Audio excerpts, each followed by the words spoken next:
ईश्योत्पत्त्यादहे तवे कि सच्चिदानंदी रूपाई ईश्योत्पत्त्यादि हे तवे तापत्रे विनाशाय श्री कृष्णाय वयं नमः। सच्चिदानंद रूपाय विश्वोत्पत्त्यादि हेतवे तापत्रे विनाशाय श्री कृष्णाय वयं। सच्चिदानंद, ये सच्चिदानंद क्या है? जब हम सच्चिदानंद को जान जाएंगे तो उनकी चरित्र चित्रण को भी जान जाएंगे। जिसमें बताया गया सत्य धन चित धन आनंद बराबर सच्चिदानंद। सच्चिदानंद का जब हमने संग विच्छेद किया तो सत्य धन चित धन आनंद बराबर सच्चिदानंद। तो विचार करता हूं ये सत्य क्या है? सत्य क्या है? हमें आपको जो कुछ भी दिखलाई दे रहा है, क्या ये सत्य है? परीक्षित जी बैठे हैं क्या? परीक्षित जी का आसन थोड़ा पीछे करो, चेहरा दिखना चाहिए, दिख नहीं रहे है ना।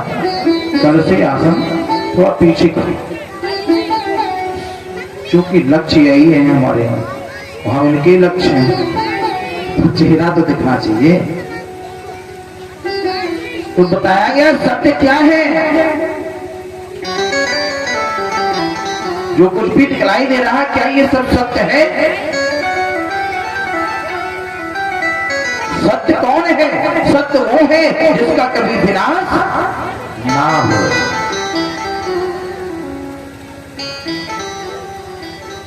अगर सत्य है तो जन्म और मृत्यु,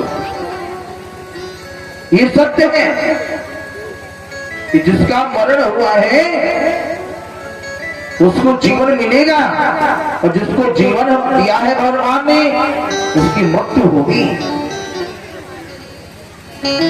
लेकिन जो कुछ भी दिखलाई दे रहा है, या ये सब क्या अपना है?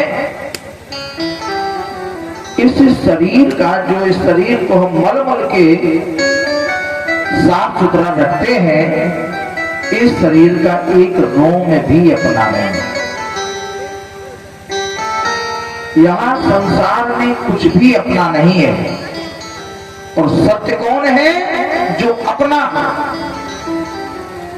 सत्य वही है जो अपना हो, और जो अपना नहीं है लोग कहते सपने नहीं है, है? लोग सपने को अपना समझते हैं और अपने को सपना समझते हैं। बाबा ने लिखा है, एक बार देवाल जो महादेव बाबा भोलेनाथ से मैया पार्वती ने पूछा कि भगवान सत्य क्या है? यहाँ पर श्री सौनिकादि महात्मा सूत जी से पूछ रहे हैं कि महाराज सत्य क्या है? तो उधर बाबा भोलेनाथ और इधर सूत जी बता रहे कि सत्य क्या है। बाबा ने लिखा कि ओ मां कहो मैं अनुभव अपना, सत्य हरे भजन जगत कभी तभी ना, सत्य हरे भजन जगत कभी कबो ना। ओ मां कहो अनुभव अपना, सत्य हरे भजन जगत कभी कबो ना।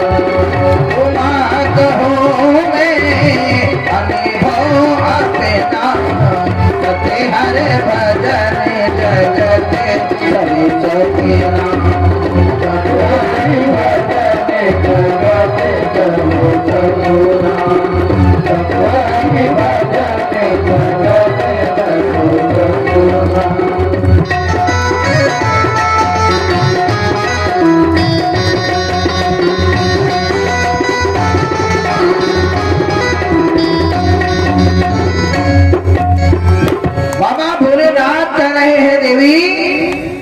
उमा कहो मैं अनुभव अपना। अच्छा, अनुभव क्या है? अनुभव उसको कहा जाता है जिसको स्वयं महसूस किया गया हो। मान लीजिए कि आपके पांव में कभी बीमारी नहीं गई है और दूसरे के पांव में बीमारी गई है, तो उस बीमारी का दर्द आपको कैसे जानकारी होगी, कैसे महसूस होगा, कैसा दर्द होगा? तो अनुभव का मतलब होता जो स्वयं पे बीता हो। बाबा कह रहे हैं, देवादेव महादेव बाबा भोलेनाथ कह रहे हैं, देवी उमा कहूं मैं अनुभव अपना। सत्य, सत्य क्या है? तो कहा सत्य हरि भजन जगत सब सपना। ये सारा संसार एक सपने के समान है। न ये भैंसी अपनी है, न गाय अपनी है, न मकान अपना है, यहाँ पे कुछ भी अपना नहीं, सब सपने के समान है। कब छीन लिया जाए या कब हम चल दें, कुछ ना लेके आए ना लेके जाएंगे, तब यहीं पड़ा रह जाएगा। भैंसी बकरी कुछ लेके आए होगा और ना लेके जाओगे, यहीं बड़ी रह जाएंगी। तो सत्य क्या है? सत्य अगर है तो सत्य है वो परमात्मा। सत्य है परमात्मा और उस परमात्मा का कभी विनाश नहीं होता है। वो पहले भी था, आज भी है, भविष्य में भी रहेगा। हम रहे ना रहे लेकिन वो रहे। तो सत्य है परमात्मा। और चित्त क्या है? चित्त माने होता है हृदय, चित्त माने होता है तेज। उस परमात्मा को जब हम अपने हृदय में बैठा लेते हैं तो हमें किसकी प्राप्ति होती है? आनंद की। जब उस परमात्मा को हमने अपने हृदय में बैठाया तो हमें आनंद की प्राप्ति हुई है। और आनंद, आनंद क्या है? आनंद कुछ और नहीं, उस परमात्मा का ही नाम आनंद है। उस परमात्मा का नाम ही आनंद है। इसीलिए तो कहा जाता है कि नंद घर आनंद भयो जय कन्हैया लाल। सच्चिदानंद रूपाए वह निराकार ब्रह्मा साकार रूप का प्रकट होकर के जो इस विश्व की उत्पत्ति करने वाला, इस विश्व का पालन करने वाला, इस विश्व का संहार करने वाला, तीनों प्रकार के तापों का हरण करने वाला, तापत्री विनाशाय, तीनों प्रकार का। और वो तीनों प्रकार के ताप कौन है? तो बाबा ने लिखा कि दैवी की भौतिकी तापा राम राजी का हो नहीं जा। देवी की भौतिकी तापा राम राजी का हो नहीं जा। राजी का हो नहीं जा। राजी का हो देवी की भौतिकी तापा, देवी की भौतिकी तापा राम राजी का हो नहीं जापा। राम राजी का हो नहीं जापा। राम राजी का हो नहीं जापा। देवी की भौतिक तापा, तीन प्रकार के ताप बतलाए जाते हैं। दैहिक, दैविक, भौतिक और इन तीनों प्रकार के तापों का विनाश करने वाला तापत्री विनाशाय कौन है? श्री कृष्णाय वयम नमः। अच्छा, जब हम किसी को नमस्कार करते हैं, प्रणाम करते हैं, तो संस्कृत में लिखा जाता है नमः। गोविंदाय नमो नमः, नमः कहते हैं, लेकिन यहां पर बताया गया है नमः। श्री कृष्णाय वयम नमः। अहम माने मैं, त्वम माने तुम, वयम माने हम सब। चतुर्थी विभक्ति का प्रयोग किया गया यहाँ पर बहुवचन। श्री माने राधा, कृष्ण माने कृष्ण, राधा सहित कृष्ण को वयम माने हम सब, नुमा माने प्रणाम करते हैं। सच्चिदानंद रूपाय विश्वोत्पत्त्याद हेतवे तापत्रे विनाशाय श्री कृष्णाय वयम नमः। और वो निराकार ब्रह्म कैसा है तो बताया गया है, बाबा ने लिखा है वो सत्य, वो ब्रह्म कैसा है, उसकी पहचान क्या है, तो बाबा लिख रहे हैं कि बिन पग चले सुने बिन काना, करे बिन कर में करे बिना। पग चले सुने बिन काना, करे बिन कर करे बिना।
बिन पग चले सुने बिन काना, कर बिन कर्म करई विधि नाना।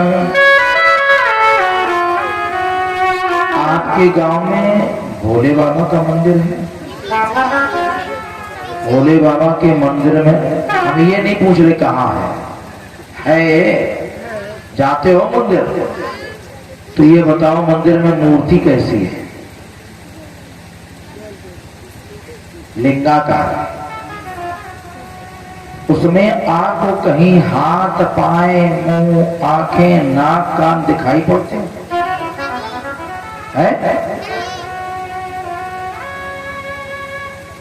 हाथ, पाव, नाक, कान, नाक, मुंह कहीं कुछ नहीं दिखाई देता। यही निराकार ब्रह्म का स्वरूप है, जिसका कोई आकार नहीं है, वही तो निराकार ब्रह्म है। और जब यही शिव में शंकर प्रकट हो जाता है, साकार हो जाता है, तब वो कुछ करके दिखाता है। और वही निराकार ब्रह्म कृष्ण के रूप में साकार होकर के प्रकट हो। लेकिन जब हम जाते हैं मंदिर में, प्रभु हमारा ये काम हो जाए, बड़ी शीघ्रता से काम हो जाता है। आपने कहीं आते जाते देखा है? जिस समय भक्त आंख पुकार करता है वो परमात्मा दौड़ा चला जाता है, बिन पग चले दौड़ के जाता है, कार्य करता है। सुने बिन काना, कान भी दिखलाई नहीं दे रहे लेकिन सुन रहा है भाई कर विने, करवाने हाथ दिखलाई नहीं देता, कर्म करे विधि नाना, नाना प्रकार के कार्यों को कर देता है। ऐसा है वो दीनबंधु दीनानाथ। और ऐसे परमात्मा की कथा को, पावनी कथा को जिस व्यक्ति ने अपने इन सुंदर कर्णों से, श्रवणों से एक बार भी ना सुना हो तो वो कान नहीं है। कहा है कान? कि जिन्हें हर कथा सुनी नहीं काना, जिन्होंने भगवान हरि की कथा को नहीं श्रवण किया है उनके कान नहीं। बोले फिर क्या महाराज? बोले श्रवण रंध्र कही भवन समान, श्रवण रंध्र यानी कान ये क्षेत्र, जो कानों के छिद्र हैं ये श्रवण नहीं है। बोले फिर क्या है? बोले अहि भवन समाना। अहि माने नहीं जानते। अगर नहीं जानते तो संकेत करिए, हम यही बताने के लिए आए। हम कथा कहते जाएं और समझ में ना आए, पल्ले ही ना पड़े तो फिर कथा नहीं है महाराज। वो कथा नहीं, व्यथा है। जब कुछ पल्ले ही ना ही पड़ रहा है, बोले पंडित जी पता नहीं कहा चले गए, हवा नहीं समझ में आई, अबे ही जाने, भगवान जाने भी जाने। तो कहा गया है अहि माने सर्प कीड़े। बोले श्रवण रंध्र अहि भवन समाना। भवन माने स्थान, रहने का मकान, घर। अच्छा, भगवान भवन में रहते हैं कि मंदिर में रहते हैं? जोर से बताओ। मंदिर में। लेकिन हमारी समझ में ये है कि भगवान भवन में रहते हैं। ये बिटिया जानती है, मंदिर में भगवान नहीं होते। तो अगर मंदिर में भगवान होते तो काहे दुनिया वाले जाते कि घर ही को मंदिर बनाओ। अगर घर ही मंदिर होता तो बनाने की आवश्यकता क्या? घर मंदिर है। कहा गया है मंदिर ही मंदिर प्रति करी शोभा, देखे जहां तहां अगड़ते जोधा। क्या देखा मंदिरों में? अगणित, जिनकी कोई गिनती नहीं है, ऐसे योद्धा देखे। मंदिरों में योद्धा नहीं रहते। अगर मंदिर में भगवान रहते तो योद्धा कहां से आया? भगवान का स्थान है भवन में होता है और मंदिर में स्थान हम लोगों का होता है? भवन तहा एक भिन्न बनावा। और देखिए ये हमारे कान नहीं है, क्या है? कीड़े मकोड़े के रहने का स्थान। बाबा और भी बतला रहे हैं कि जो नहीं करही राम गुण गाना, जो व्यक्ति भगवान का गुणगान नहीं करता है, कि जो नहीं करही राम गुण गाना, जी सुधा करे